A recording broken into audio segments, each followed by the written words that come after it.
In this video, I'll show you how to buy PS Plus membership and turn off auto renewal. If you find this useful, then please consider subscribing and liking the video.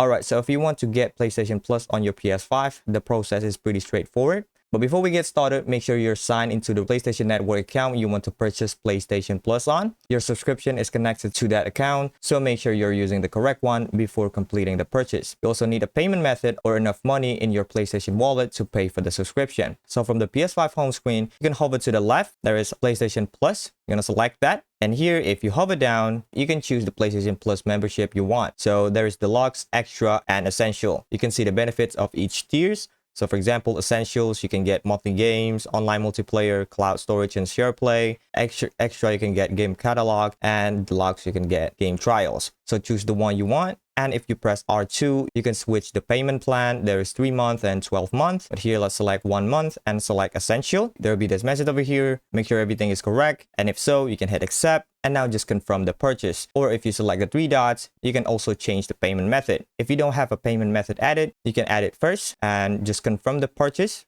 like that. Once the payment goes through, your PlayStation Plus membership will be active. Now, let's make sure it doesn't automatically renew. So you can select continue, and then you want to go to settings, select the gear icon. From here, go to users and account, and then account, select payment and subscriptions, and then hover down to subscriptions. And here you'll see your active PlayStation Plus membership. And just select that. Here you might expect to see an option that says turn off auto renewal, but on the current PlayStation interface, what you want to do instead is select cancel subscriptions. And essentially, if you cancel your subscription, your PlayStation Plus membership will remain active. So if you already paid for several months, you'll still be able to use your PlayStation Plus benefits during that remaining period. So here you just select cancel subscription. You can see a message saying if you cancel, you'll lose access to your benefits on basically the end of my membership period. Let's select confirm cancellation. If you see this question, just select to help manage my finance or other. Select this one and hit continue again. And that's it. Now you can hit OK. Now the auto renewal is turned off and you still have your PlayStation benefits until the expiry date of your subscription. So that's it for this video. If you found this useful, then please consider subscribing and liking the video.